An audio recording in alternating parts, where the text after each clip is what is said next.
The Minister met His Excellency the President this morning, during which they discussed the bilateral relations and their development, as well as regional and international common issues. We held with the Minister also a round of talks, during which we focused on forms of bilateral relations. We signed an agreement to amend the scientific agreement between both countries, and we're looking forward to benefiting from what Latvia attained in the field of education, vocational education, technology, telecommunication, digitization. These are all fields that Latvia has achieved development in, and there is a common interest in developing our relations in these fields, especially within the framework of the renaissance witnessed by Egypt in construction, digital transformation, telecommunication, artificial intelligence, as well as constructing smart villages. And these are all fields that Latvia can support Egypt with. Your Excellency, the Minister is accompanied by an economic delegate, as well as a delegate of businessmen who would communicate with their counterparts in Egypt. And we hope that their meetings would open new horizons for cooperation and coordination. We will cooperate also in the fields of tourism, increasing trade exchange between both countries, as well as investments. These are all the issues that were discussed today, and we are trying to find what might lead to the benefit of two peoples from these relations. There are a lot of potentials in Suez Canal area and the development achieved by Egypt in economic reform. This gives the opportunity of the companies from Latvia and businessmen to benefit from the existing incentives and to be in geographical sites that covers different supply chains. And this has been witnessed during the pandemic COVID-19 and is related also to the war in Ukraine. We discussed also regional and international common issues, on top of which is the war in Ukraine, as well as the Palestinian cause, the developments in Libya, the African Horn, the Renaissance Dam, in addition to Syria, and work on achieving stability and putting an end to terrorism.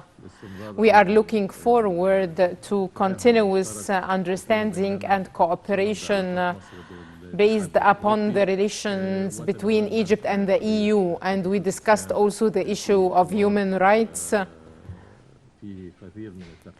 in a dialogue with a lot of understanding to the optimum means to deal with this issue and achieve our joint goal within the framework of enhancing human rights in light of the national human rights strategy, as well as the relations between Egypt and the EU regarding capacity building. In this context, once more, I would like to welcome the Minister and look forward to continuous communications between us. Next week, we will have the opportunity to hold another meeting when I attend the meeting in Luxembourg, and afterwards in the General Assembly of the UN, and then in the COP27 meetings in Sharm el-Sheikh. These are all events during which we communicate with other countries to enhance the relations between both countries. And we will intensify our visits on the level of senior officials in both countries within the framework of our keenness on developing further our relations. Thank you.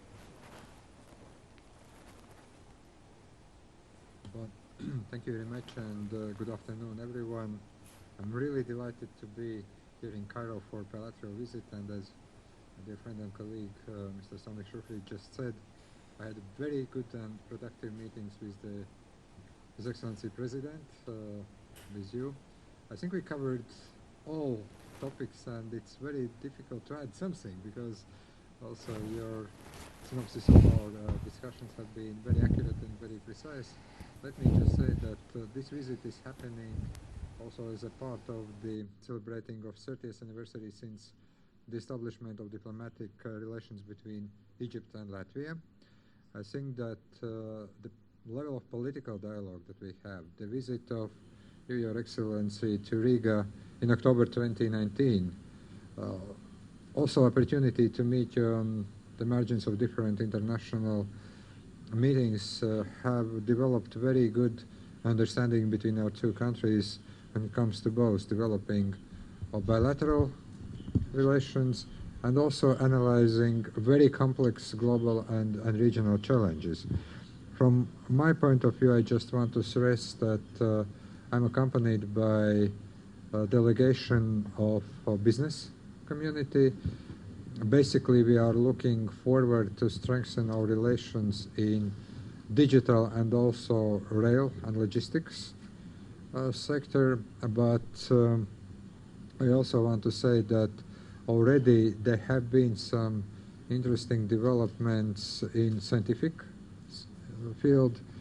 Our scientists are working in photonics sector. We are looking forward to how develop also cooperation in artificial intelligence, how to cooperate more in the field of the higher education and science, also using airports of Riga and also regional airports here in Egypt to promote cargo connections. So there are plenty of interesting ideas, and as we are now past the COVID pandemic, there is also huge interest to come back to the old good days when it comes to touristic exchange. Latvian tourists really love Egypt, especially during winter. Probably summer is hotter for us, but winter is just fine. So I also want to stress that we discussed a lot of regional issues, and it has been very interesting and also very important to hear assessment of our Egyptian friends when it comes to Middle East developments, when it comes to situation in Libya, when it comes to situation in Syria and Ethiopia. And of course, I briefed our colleagues about our stance on Russia's aggression against Ukraine. I think that we all understand that this is going to be quite a long conflict. It's already lasting for 8 years, and with what happened in February, the situation is alarming. But we also discussed some of pressing challenges that the globe and region is facing. Food security issues, the export of Ukrainian grain to Egypt and also to other countries that have been receiving Russian and Ukrainian grain. I think that we understand that we need to find a resolution of this situation so that there is no humanitarian crisis developing globally. And I think that our discussion here was very informative and very good, and I do hope that we will find also ways how to address those issues. And finally, yes, we are very much looking forward to COP27. I thank Egypt for taking global leadership to address also climate change. I just want to confirm that the President of Latvia will attend this very important gathering later in November here in Egypt in Sharm el-Sheikh, and I do believe that we'll continue our discussions on all subjects in a very regular way, how we have done, because for us it is very important to hear a point of view of Egypt.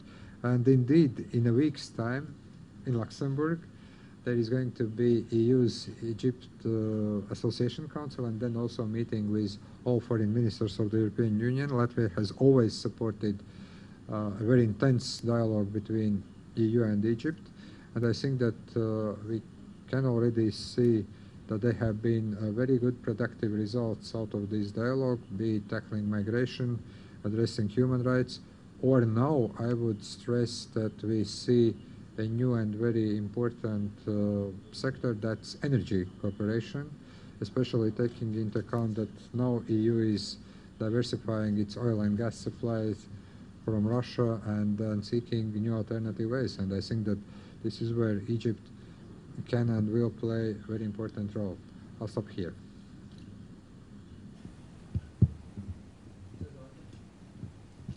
Warda Al-Husseini from Akhbar al-Yom newspaper. My question to the Foreign Minister of Latvia: how do you see the importance of relations between Egypt and the EU and the role Latvia can play to enhance such relations in the EU? Thank you.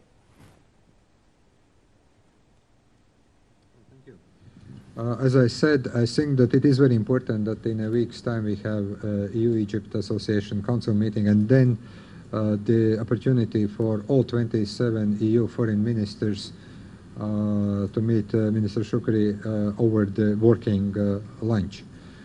When I have to put priorities, then I would say that currently we see Egypt as a very important partner in tackling some of regional and global challenges. One is definitely security and migration. And we were discussing a lot the situation in Libya, the role that Egypt plays here. I think that this is one good example. We were discussing also Middle East situation, the situation of Palestine. We are discussing also energy supplies. And I already mentioned that I see that there is a whole new opportunity to work together with Egypt. And for the EU, this is very important. I understand also that the President of the European Commission, Madam von der Leyen, is coming to Cairo next week, or this week. For us, it's next week. For you, already this week, to discuss some of those issues, migration issues. Yes, indeed, we discussed that EU could and should address these issues in a more robust way, and we should find ways how to provide also more assistance when it comes to the migratory pressures and refugees here in Egypt. So energy, migration, tackling terrorism, security challenges. Also, I thank Egypt for being very forthcoming and very strict when it comes to the violation of international law, when it comes to the votes in the UN General Assembly, when it comes to the Russian invasion in Ukraine. But we are also listening concerns of Egypt when it comes to food security. So that's also subjects that we are going to cover in next meetings between Foreign Minister of Egypt and Foreign Ministers of EU, and trying to find also ways how to tackle those. So basically almost each and every subject that we have is also having EU and Egyptian attention. And the role of Latvia being constructive. We are a small country, but we have one vote at the table, being constructive and trying to find ways how to enhance dialogue. We appreciate it.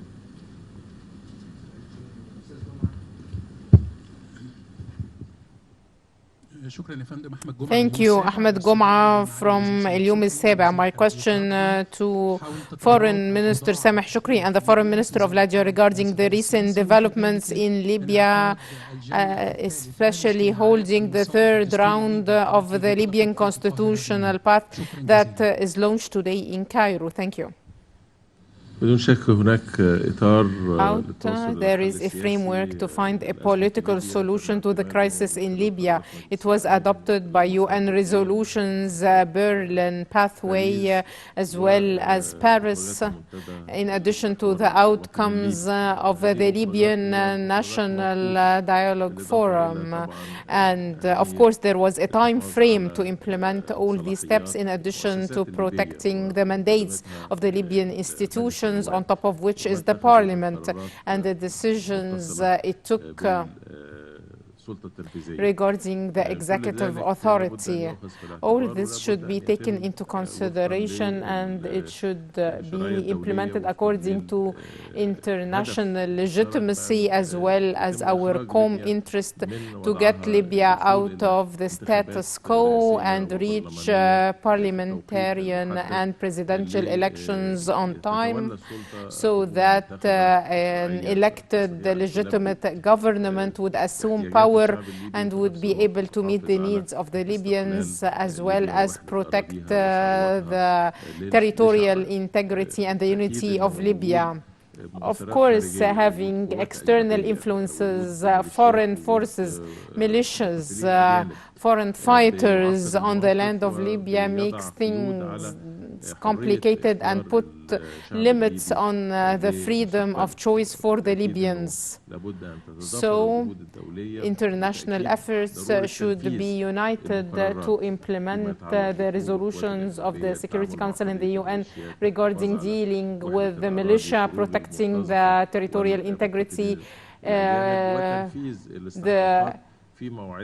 foreign fighters and the militia, and that they should leave Libya, and no control should be imposed on Libya by using military operations or military methods.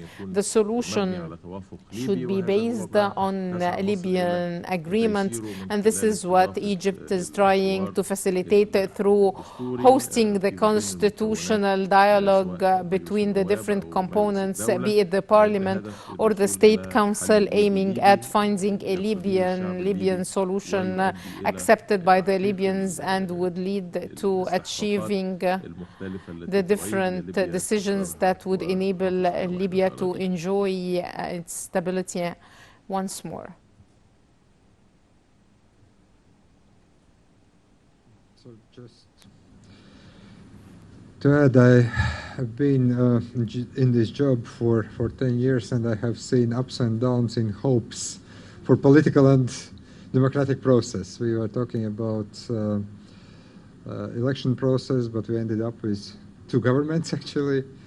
And I think that number one principle is that this is for Libyan people to decide what kind of country and what kind of destiny they want to build. And I think that foreign powers can be only seen in one role, that of assistance rather than that of interference, especially with the military means. And from our point of view, and that is something that we advocate in also internal discussions in the European Union, well, we would love to see that there is a coordinated action by the United Nations, by international organizations, by regional powers like Egypt, like others, that lead to establishment of one government political process that is inclusive and just, and that avoids of all kinds of foreign interference, especially when it comes to military foreign interference. And I think that in this our positions are very close actually with what my colleague just said, and I think that this is going to be also another issue that we are going to spend a lot of time discussing in about 7 days' time in Luxembourg.